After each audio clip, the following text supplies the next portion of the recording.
argument, staring death in the face. All my mistakes have got a hold on me again. Here we go, another day, another fork in the road. I never know who to trust. Will someone just tell me which way to go? And I need a sign, I need a miracle. I need to know that this is possible. I just failed so many times. Is there any way that I can make it right? God, if you're there, I need to hear you now. Come back to me, love, I forgive you. Oh, how I've missed you. Just know every time you run, I'll be right here waiting.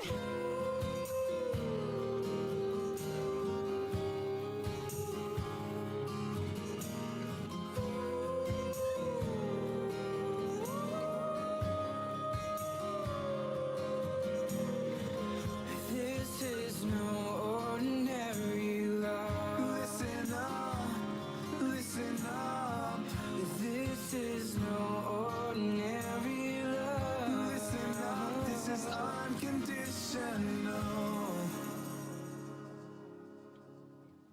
I'm so afraid to admit that you're real, 'cause I'm afraid of what I might feel when your words start to come to life. It brings my demons into the light, but I know you're here. I shiver as you whisper in my ear. Child, have no fear. Come back to me, love, I forgive you. Oh, how I miss you. Just know every time you run, I'll be right here waiting. Come back to me, love, and I hope you know I'm always with you. And I forgive you.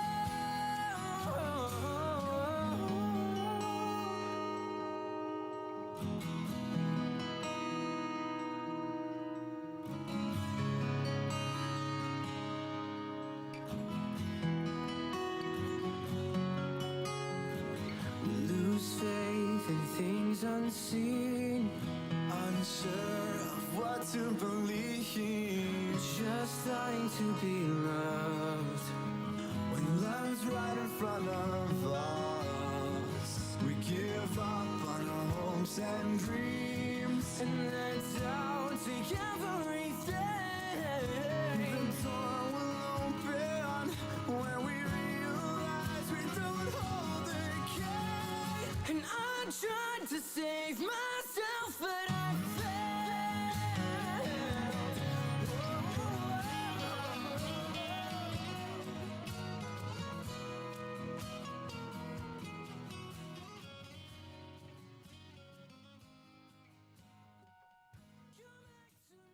All right, guys, welcome back to the Death by Tyranny podcast. It's a little bit different today. I was trying to solve some other issues, and I ended up figuring out how to multi-stream to Facebook and YouTube. Now, I know this doesn't seem like a huge deal to a lot of people, and for most podcast, live streamers, things of that nature, this probably comes to them very easily. But I had never thought that the software that I use would be capable of doing that.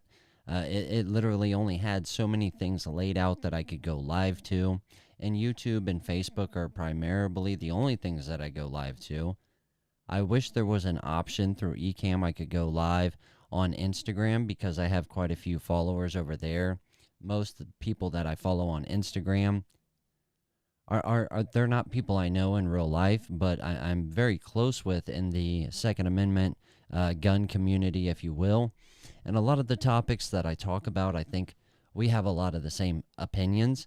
And until we start to get into the nuance of conservatism and some of the political things, because there are so many libertarians in the Second Amendment vet bro type community. I myself am not a vet, so some of those things I just don't see eye to eye on them all the time. A lot of things I do. I don't have the experiences that they have that may sway some of their opinions on some of their political beliefs. But that's just kind of a side rant. The point of the story is this is the first time that I'm going live on YouTube and Facebook, and this has always been an issue for me. I want to go live to Facebook because, of course, all the people that follow me on Facebook are people I know in real life, friends and family, or people I've kept in contact with for over a decade or more. So we're really close. So when something happens that I'm very passionate about, or something tyrannical is going on in the government, the first people that I want to reach out and make sure that they know what's going on and what they may possibly need to do to keep the things that they have, whether it be Second Amendment tools or ammunition or whatever, those are the people I want to directly contact as soon as possible. However, with Facebook, it's just one of those things. With my job, it's very hard to be consistent. So a lot of those people don't know when I'm coming or going. And then I have to post the live content on Facebook after the fact to YouTube. So then the people that are watching it on YouTube don't get that personable experience that I'm live, that they can communicate with me. So when I'm having a deep philosophical conversation and they want to put in their 2 cents or lead a conversation to change the direction, or something's going on with my setup, I have no way of really interacting with those people at that point. So it's kind of a shooting in the dark on Facebook, hoping for the best, and then posting it on YouTube after the fact. And most of the times at that point, some of the topics are irrelevant. I try to keep it to where all the information that I put out or what I talk about can be used more than just that one daily highlight for that day. But this kind of fixes both of those issues. And the only thing I was really trying to solve is I couldn't get the comments from Facebook live on my eCam window. So I would have to rely on having another window open through Facebook to see what everybody was saying. And a lot of the times it would be after the fact. And so those conversations didn't make sense because I may have already answered the question that they asked, or maybe they've already left because they thought that they were, being ignored. And so that really took a toll on me when it came to the interactions I was able to have with the people that are generous enough with their time to actually watch this live as I'm doing it. So I'm hoping that this is all working, that it's on YouTube, that it's on Facebook. And if somebody is, awesome enough to leave a comment or try to reach out and let me know that this is all working, whether it be on Facebook or YouTube, I would very much appreciate that. And another reason why this is such an amazing thing for me to just stumble upon is one, I was kind of in a point in podcasting where I didn't think I was physically and mentally capable of taking it to another level, or learning something that was going to strongly impact my podcast. And with the growth here at the podcast, it's very slow. At the beginning, there was a little hope, and I think this may happen to a lot of small-time creators where you get that little boost of people that want to support you, that, you might know at work or your family members, and then they see what you're talking about, and they might not agree, or maybe it's just not their cup of tea, maybe they don't like podcasting, whatever it may be. So then that kind of viewership kind of falls off a little bit. So with me having the ability to go live on both platforms and I don't have to choose is awesome, because a lot of the times what it comes down to is, what am I talking about? If I'm talking about how I feel that the the demise of the nuclear family and what mainstream media has done to kind of portray this lifestyle that has no sacrifice, that the only thing that matters is the pursuit of only the individual happiness and whatever makes them feel good. And those kind of conversations I like to keep on Facebook because those are the people that I love, on a deep level. Now, of course, I'm trying to help everybody, but then there's other conversations that may be suited for something better. Like when I get a new piece of gear that I feel like would come in very adequate, great capabilities, or whatever word you want to put in there, kind of stumbling over myself there, when it comes to tactics and being prepared as just a normal civilian every day. Now, being a part of the Second Amendment community for as long as I have, I've lost count of the arguments and battles and conversations on social media about civilians owning this and civilians not being able to do that. And when they do it or they try it, they're stupid. And to be frank, this is all nonsense. And a lot of the people that are ex-military or in the military, if they're a good person, they will tell you that. They're not going to tell you that you're playing fantasy, that you're buying things that you're never going to be able to use, because every time they say stupid shit like that, within a month or two, it comes out that some of those items, some of that training, if not all of it, would have come in handy to help protect you and your loved ones. So I put those videos on YouTube, but I would very much like for that information to reach the people that I care about on Facebook. So hopefully this solves that issue, and the initial problem I was having with the comments gets resolved, just as a side part to me figuring this all out. Because to be honest, it was an accident. I just wanted to see the comments on my Facebook feed. That's it.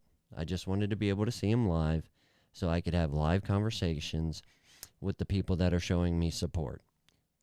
So that's just kind of how we got where we are today. I did put a podcast out yesterday talking about the really big question, the most important question that we should be asking ourselves as civilians. Maybe not so much, personal, deep questions about what you should do about your family or your workplace or anything like this, but what it comes to the future of the United States. What is one of the big questions that we need to be asking ourselves? And I think that question is, do you trust the government? And if that answer is no, then why is there so many people complying with all of the tyrannical things that is going on? So either a lot of people understand, and I would like to think if you went up to most people and asked them, do you trust your government? Do you think the things that they do are in your best interest? Do you think they do shady shit behind closed doors, insider trading, things that are horrible for the inner city and keep people in prison that shouldn't be, and so forth and so on? And if you believe that, at what point are we as civilians going to come together and say, look, we have to do something? And there's a ton of people out there, good people that I respect, that I listen to on a daily basis or whenever they put out their podcasts, that say, violence in the streets isn't going to solve anything. We need to go to the voting booths. We need to elect good politicians to put ourselves in a better position. But if you really think about it, if you go from a bird's eye view, how many times has that happened? You have to understand, was life better when Trump was in office? Absolutely. Voting people, if you have faith in that system still, voting those politicians into the positions that are strongly affecting us right now may slow down the trickle which is coming through the crack that is in the dam. And it could potentially give us more time, and more time is always a good thing. But even the politicians we say are good and that are doing good for our country, what, at what point are we going to say even those people are complicit in doing some of the things that may not be reversible, that may inevitably speed up or make happen the departure of states from one another, or just the total collapse of the United States government.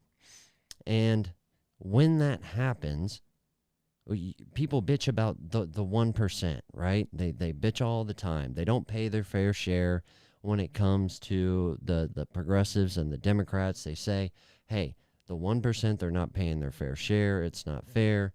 And then your middle class citizens are saying that, they're taking 48, sometimes more than that, taxes out of their paycheck.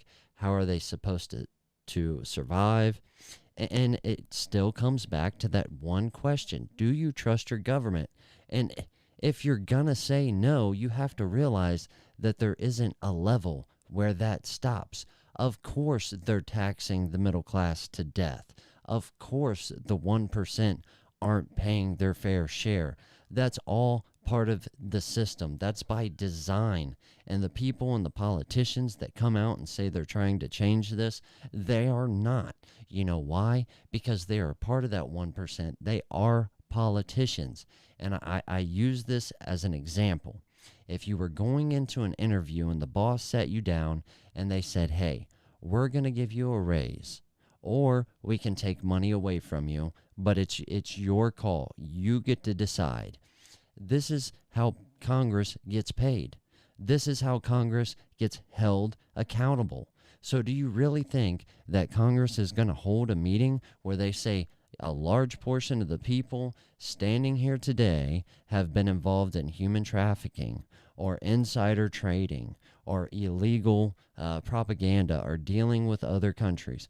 No, they are never going to say that. So how do we fix it? Sure, you can wish, hope, and pray all you want that going to the voting booth is going to solve these issues. But at some point, just like our forefathers, it's going to take a little bit more grit, effort, and sacrifice to change that. And I'm not trying to say anything against the military, because clearly they have shown, volunteered, and been willing to go, to foreign countries and to spill blood and to give the ultimate sacrifice to maintain our freedom here at home. But here's the thing. At home, we are being treated just like the Taliban was treating the civilians of Afghanistan. We are still being treated like the Muslims in China. So what are we going to do about it? Because the voting thing, legitimate or not, is not going to solve the problem.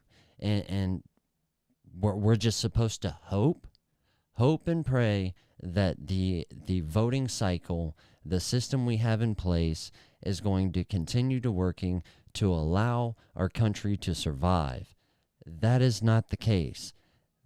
Why is it not the case? Well, because the structural foundation, what our forefathers left us, designed and made sure was working like a very well-tuned mechanical machine. They've changed the machine. They've taken the simplistic, normal automobile and jacked it up and put big tires on it and turned it from a gasoline engine to a diesel engine. That probably doesn't make a whole lot of sense, but the point is that they have changed it so much that we cannot just sit back and depend on our feelings that the government is running the way it is supposed to run. When we get in trouble, say, knock on wood, you get set down on a table with a CIA, FBI, ATF agent, and they're asking questions, they're going to tell you that this is the process. They're doing it the right way. This is the way they do it for everybody. Everything down to those questions in that room is a lie. Those politicians are raping us and just blundering our economy while they are thriving. They abuse their authority, and they will keep doing so.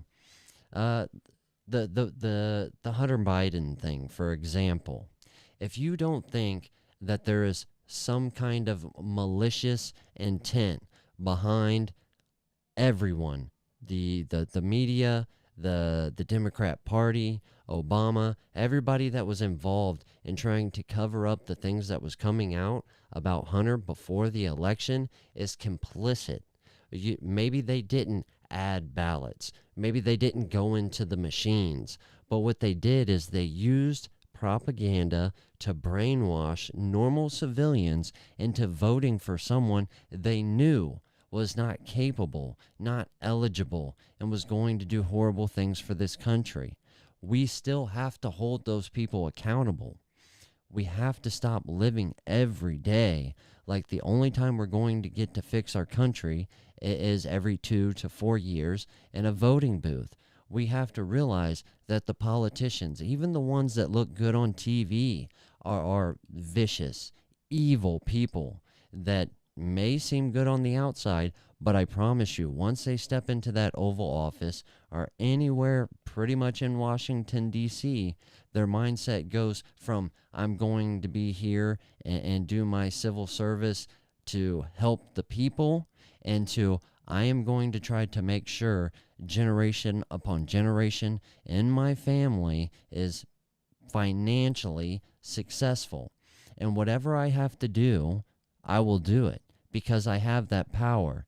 If someone finds out, if someone tries to intervene, we will destroy them financially, probably first. And if that doesn't work, they will continue on down the line until they are blacklisted, in some cases, through not even being allowed to be in the United States anymore, all the ways up until death. Yes, our government does this. You know, China and their government are evil people. You know they do not have the best interest of their civilians in their hearts. The United States federal government is no different. So, what are you going to do about it? We have to start developing a mindset of that we no longer trust the government, that our government isn't going to break, but that it is broken, that everything they are doing now is to save themselves, not the civilians. So your local business owners that decide to run for small government to make a little bit of change, some type of impact, it's beyond that. That way will not fix all of the issues that we are facing today. And people nowadays have forgotten. They have forgotten the hard times. They have forgotten that war is a human necessity. It has always been there. It always will be there. The resources on Earth are finite, and people will always continue to fight for it. Switzerland, whatever, the countries that stay out of it, Canada, this is all make-believe. Just like the libertarian idea of just leave me alone, man. It doesn't work because there are evil people in this world, and most of those people become politicians. So this is something that we have to work on as a community, whether it be my small community that is listening to this via Facebook, whether this makes it to a Second Amendment supporter on YouTube. You have to get that through your head. You can't say, I worked for the federal government all my life. I worked for the CIA contracting and they paid me. But think about all the things that they did wrong. Think about all the illegal things, all the immoral things that they asked you to do. Really think about it. And do you think that it was just you that they asked you to do it that one time? No, that is not the case. I work for a very, very small company, and there are legal requirements. But I promise you, when push comes to shove, when there's enough dollars in the balance of what decision we do or don't do, it never comes down to what is the right thing to do. It always comes down to what is going to make the most money, what is going to lose the most money. So it's unfortunate. It is really unfortunate that the young generations that we have today are, by design, by the federal government, more than likely, to be more worried about their sexual orientation or how they're going to portray themselves sexually in the spotlight so people notice them. They're more worried about what they can do with their hair and their skin before they are denied an opportunity. This has all been in play for a very long time, and they have passed the victory line. We no longer live in the United States of America that we knew, and I don't believe that it will ever be the same. It damn sure is going to keep getting worse until enough citizens stand up and actually believe in the Constitution, until they go back and read what the intentions of the forefathers were. And as soon as you can do that, as soon as you can go from the mindset that the only thing you're worried about is if you're going to make enough money to afford your shitty ass apartment and maybe hope that you can go out to eat once a week instead of eating ramen, once you get out of that mindset and realize that you are paying way more than an efficient amount of income tax to help fund this evil machine, but you are literally helping the people that are every day, little by little, making your life worse. And once we do that, then we can start having conversations. There's a lot of things that a lot of people are arguing about, okay? And to be honest, it's nonsense because nobody is really truly going to do anything about it. You're going to hold a sign up in the middle of the street.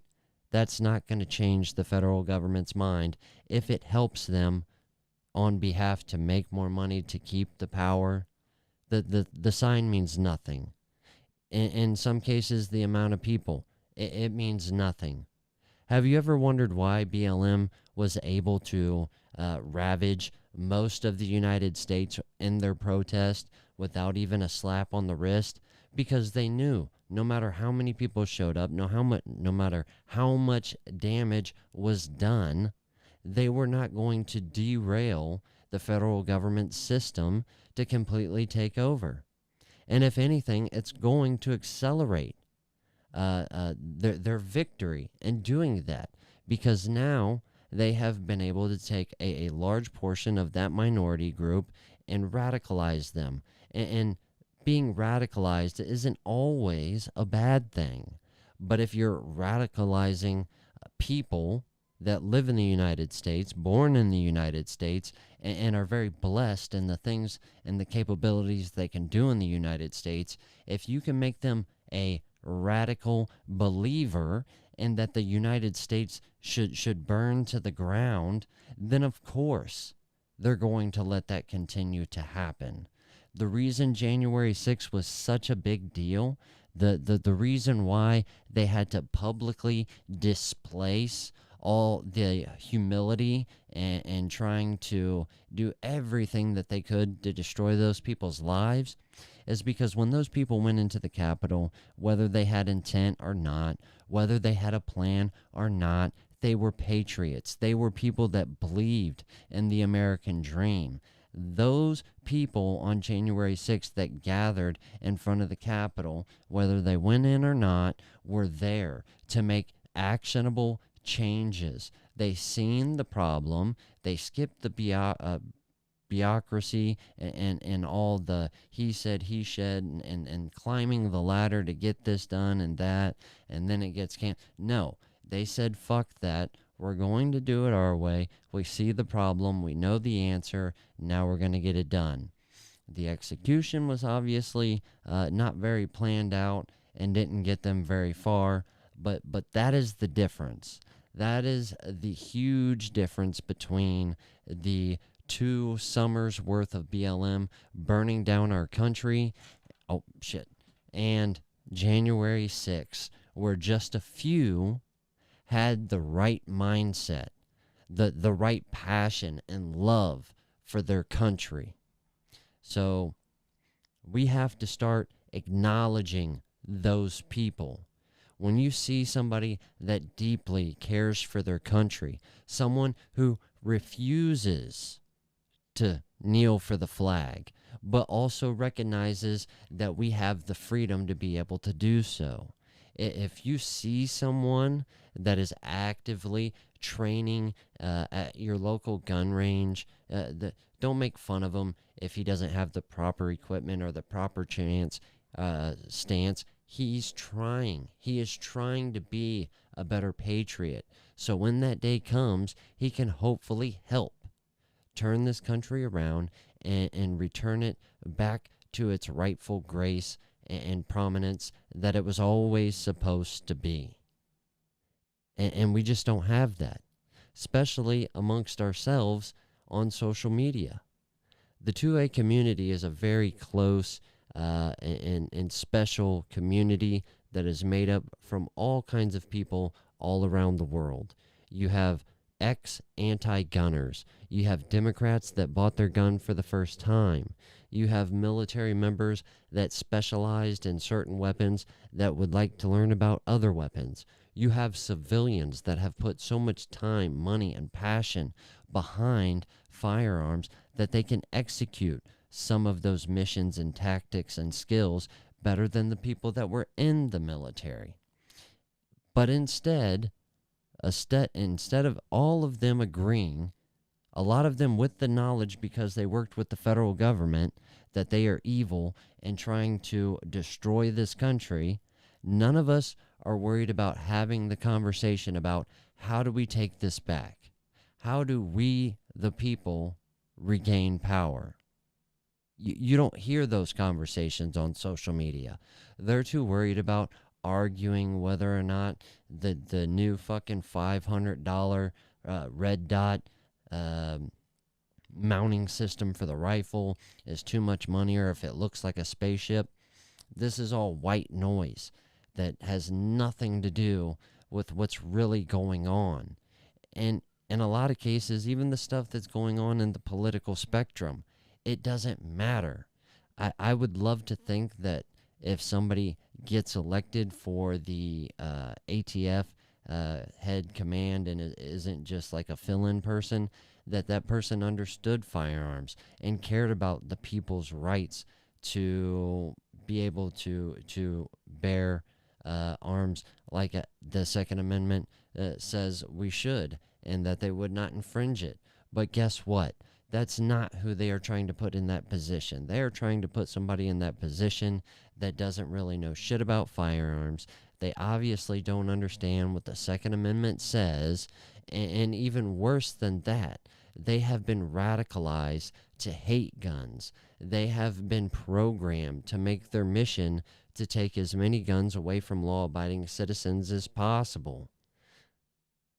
So us bitching about it, us making memes about it, that's not doing anything.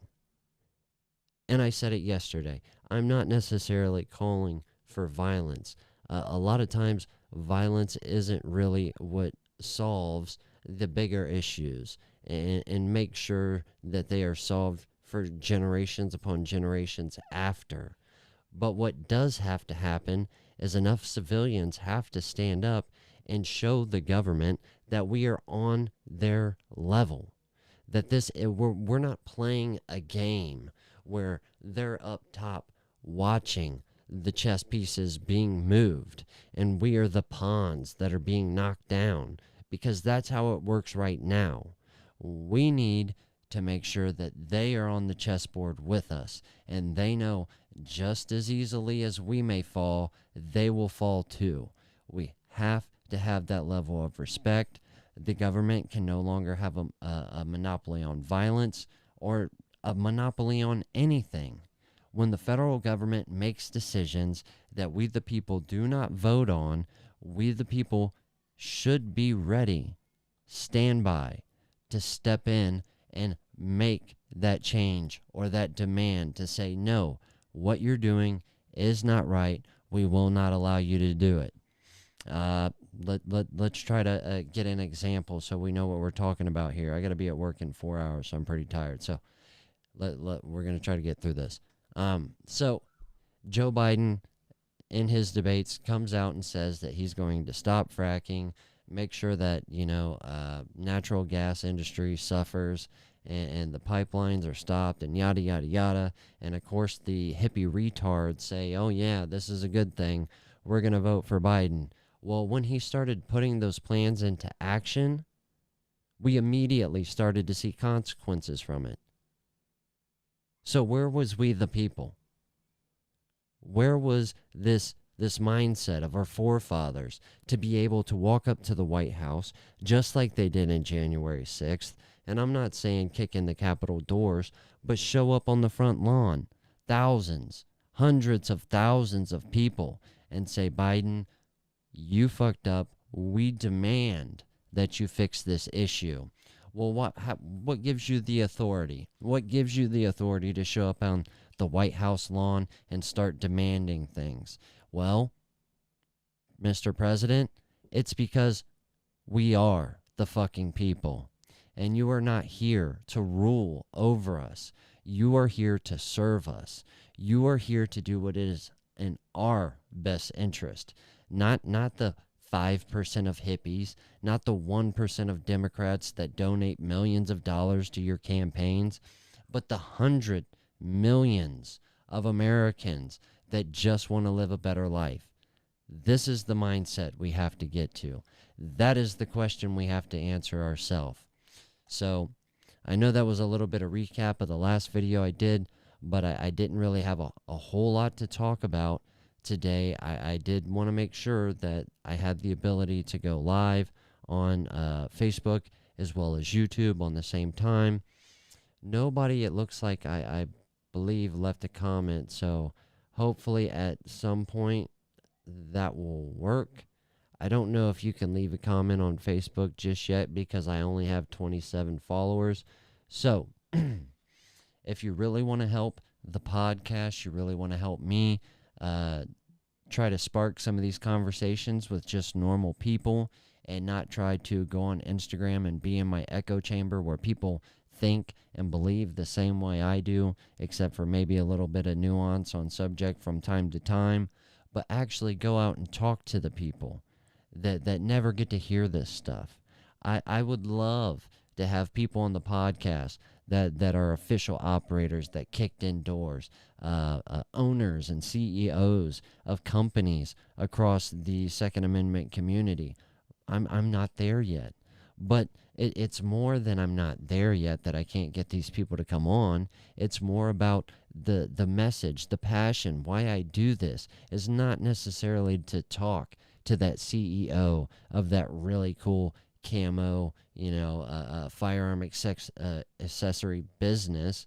It's to talk to the wives of those people. It's to talk to the grandmothers and the children and the men that don't have the time to even watch TV or do anything else other than go to work for 15, 16 hours a day, come home and try to be a part of their family.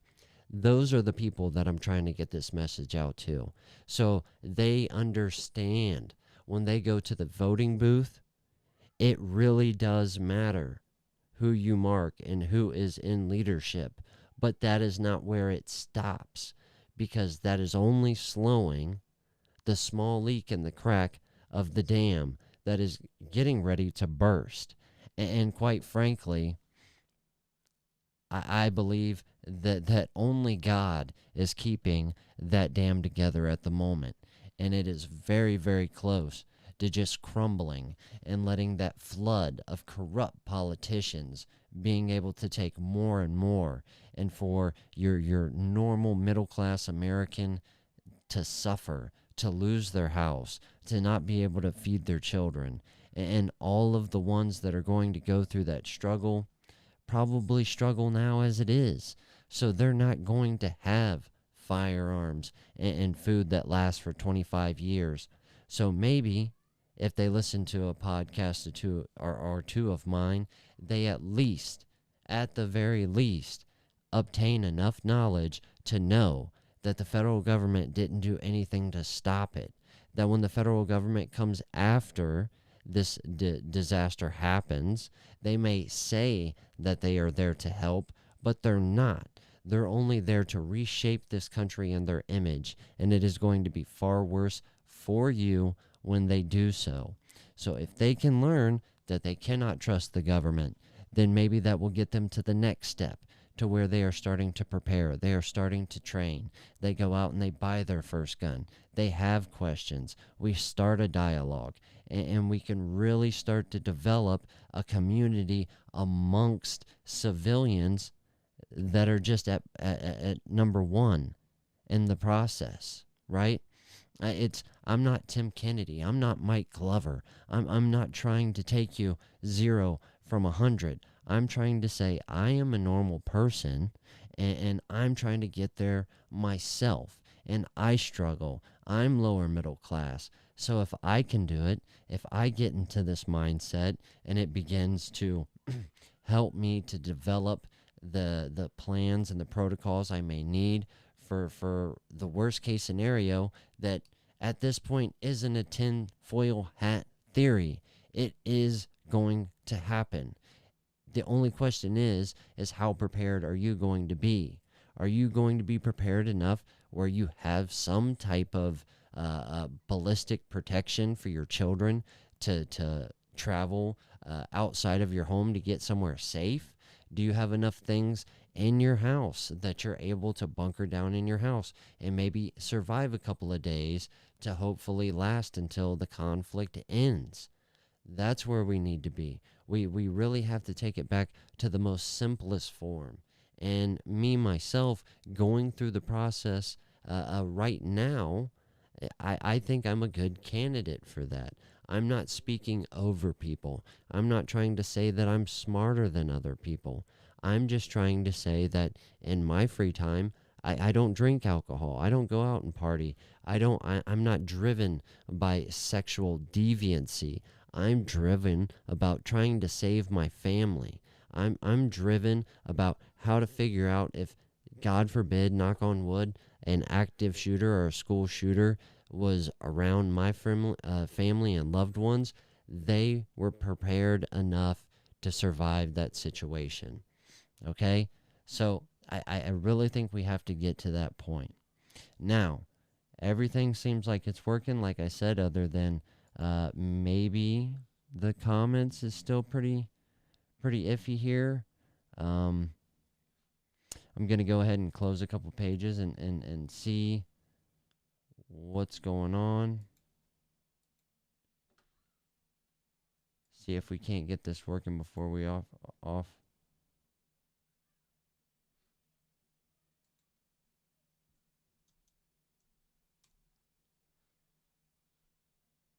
Hold on. Maybe I can reach out to somebody and see if they can help me out.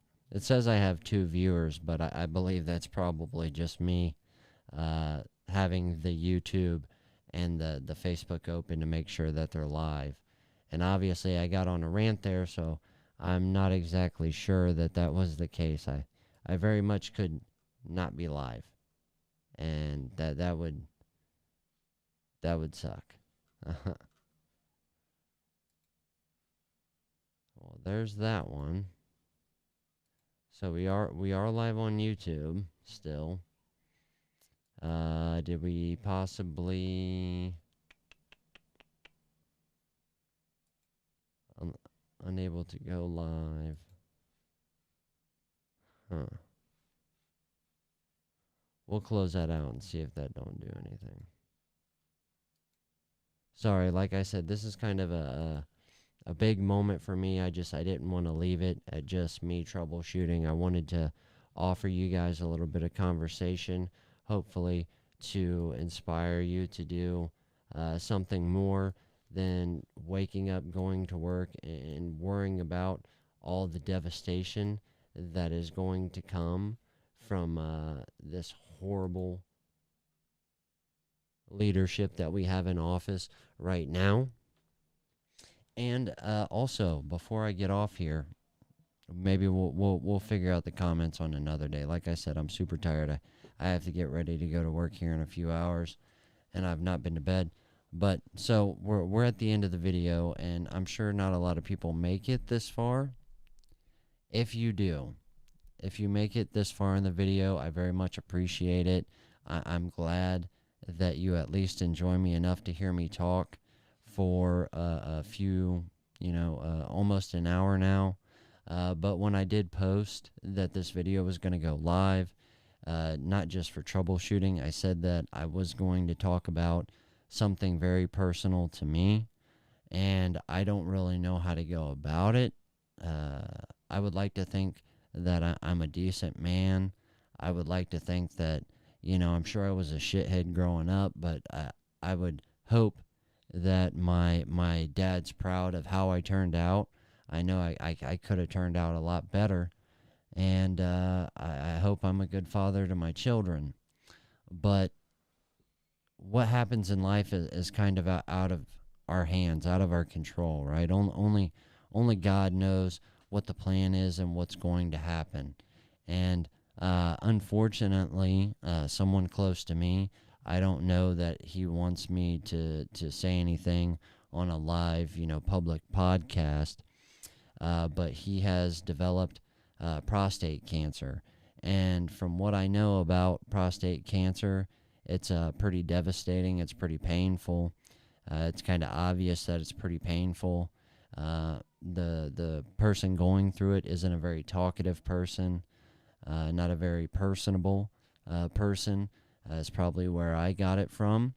And I was trying to think about, what could I do to get his mind off of getting this news, and to he's had to come to hard questions and try to figure out what to do about them, how to answer them. And so I don't know how to help him answer that. I don't have prostate cancer. I'm not a doctor, but I would imagine that the best thing for me to do is to kind of just be there and help him. And once he decides what he's going to do about it, maybe I can just give him some reassurance. And hold on real quick.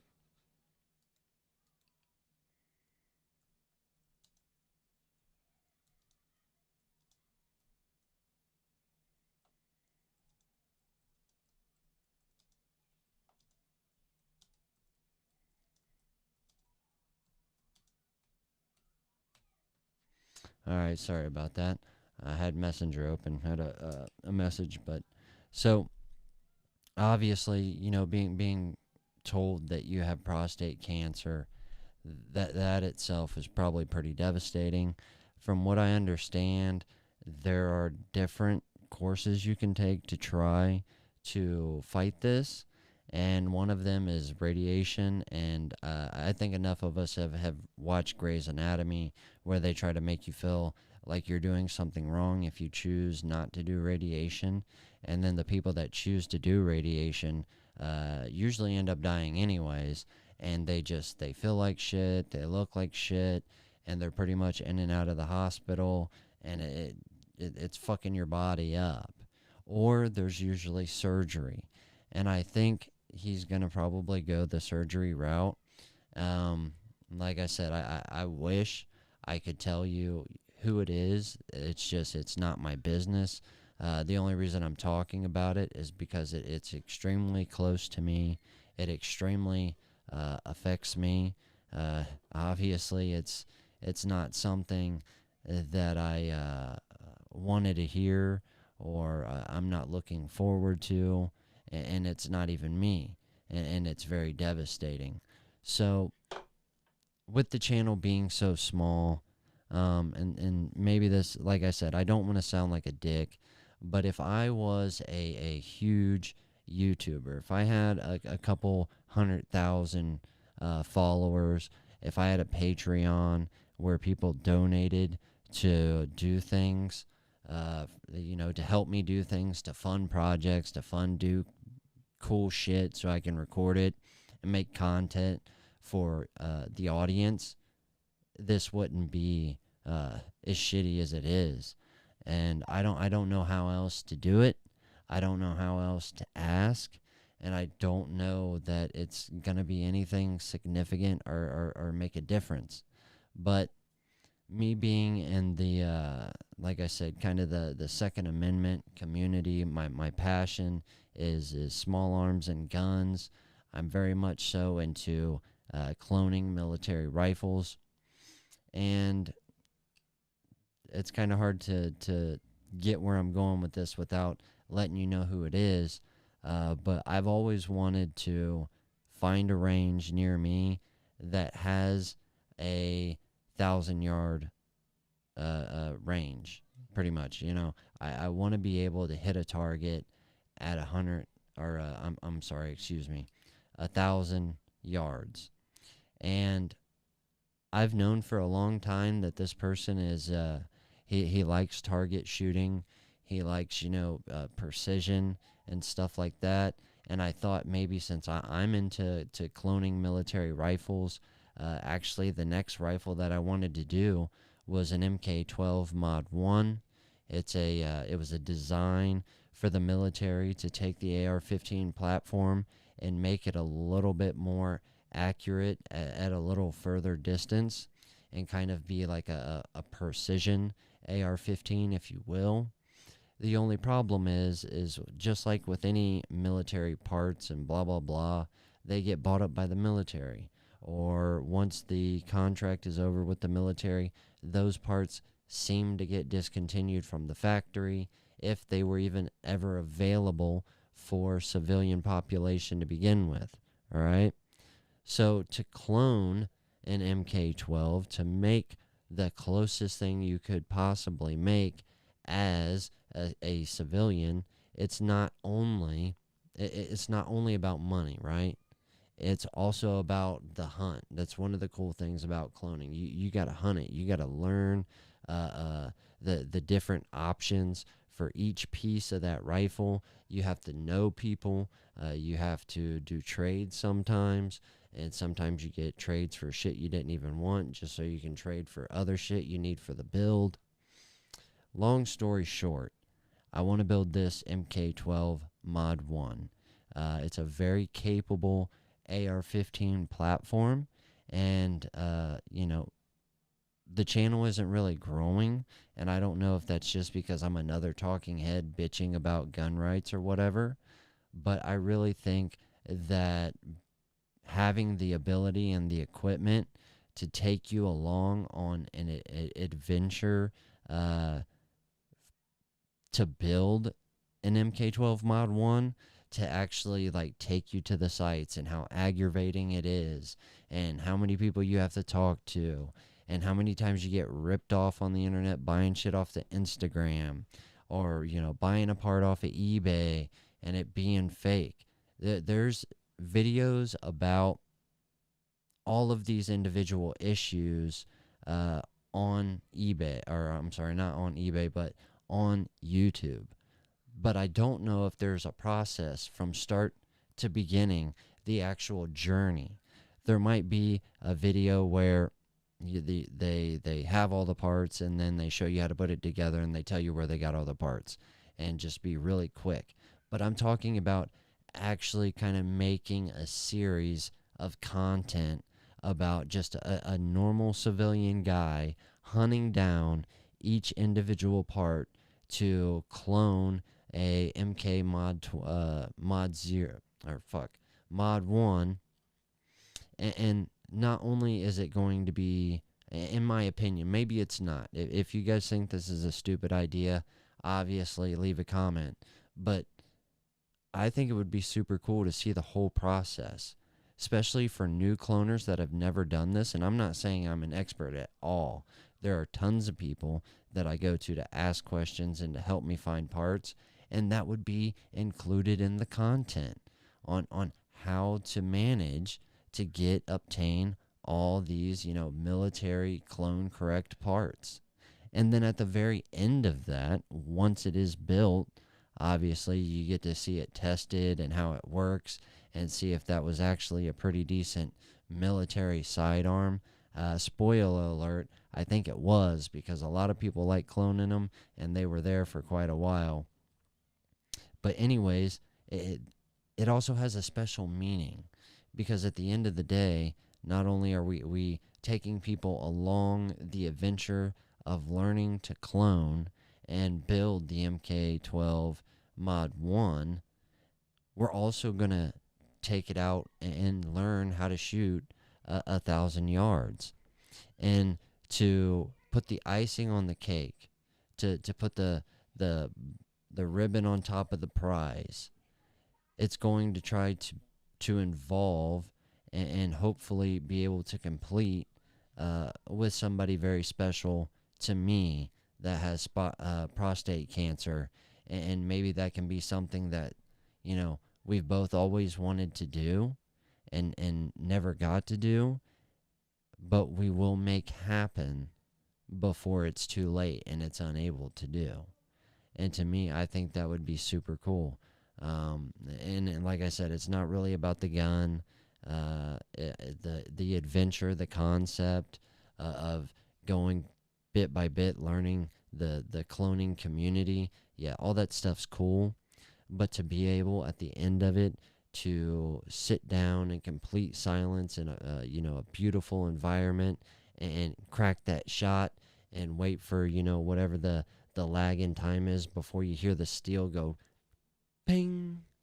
I just think that would be one of the most coolest moments in my life, to be able to do that for the first time, learning with somebody that means pretty much the world to me, before, knock on wood, hopefully he makes it through all of this, but if he wouldn't, that we would at least have that last final moment and learning how to build an MK12, source an MK12, and then take it out to 1,000 yards. And I think that would be, like I said, knock on wood, hopefully it's not a last moment, but I think it would be a very good one for him to be able to take on to the next place. And if everything works out wonderful, it will still be a beautiful moment in time and in history in my life. So at some point, I'm going to try to make a video or two on how you guys can help me do that. And I'll probably go live on Facebook and YouTube if this all ends up working out well. And then once I start getting some of the specifics with some of the people that have a little bit more connections and might be a little bit more charitable on Instagram, I'll share it with them, and maybe they can kind of help me get this final thing that I want to do for somebody special.